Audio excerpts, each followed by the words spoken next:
As a child, Ashe was always a dreamer. She marveled at the colossal, abandoned fortresses of her ancestors and spent hours by the fire listening to tales of the Freljord's fabled champions. Most of all, she loved the legend of Avarosa, the renowned queen of the once magnificent and united Freljord.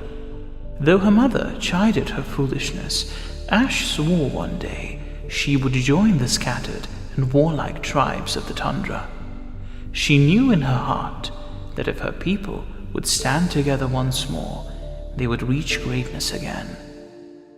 When Ashe was only 15, while commanding the tribe on a brash raid, her mother was killed. Suddenly thrust into the role of leader, Ashe made the difficult decision to follow her childhood vision instead of seeking the revenge she craved. She spoke passionately against her tribe's demand for retribution, declaring the time had come to put blood feuds aside and broker a lasting peace.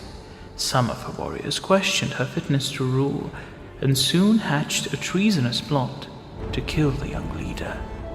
The assassins struck while Ashe was on a routine hunt, but their plan was interrupted by the warning cry of a great hawk.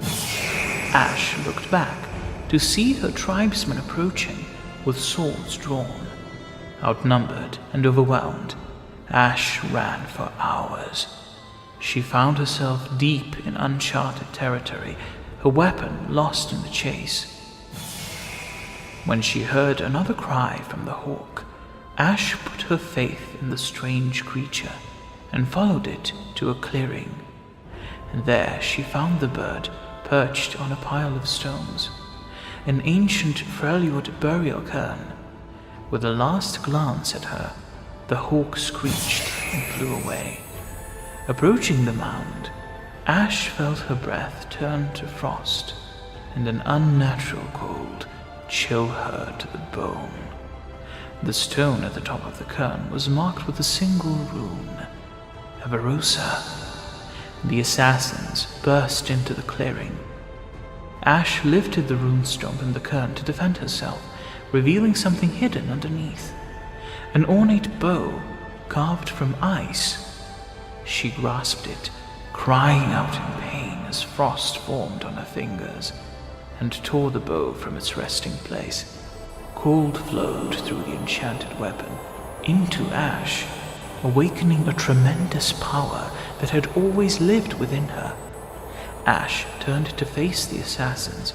She drew the bow, and by sheer instinct willed arrows of pure ice to fall from the cold, crisp air. With a single frozen volley, she ended the insurrection. Carefully replacing the cairnstone, she gave thanks to Avarosa for her gift and returned home. Ashe's tribe immediately recognized the legendary weapon, the archer's hand, as a blessing from the ancient Freljord queen herself. With Avarosa's bow and her vision of peaceful unification, Ashe's tribe soon swelled, becoming the largest in the Freljord, now known as the Avarosa.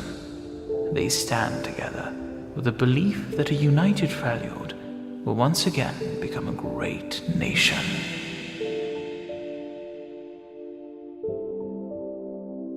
I will unite the Freljord. Lead the way.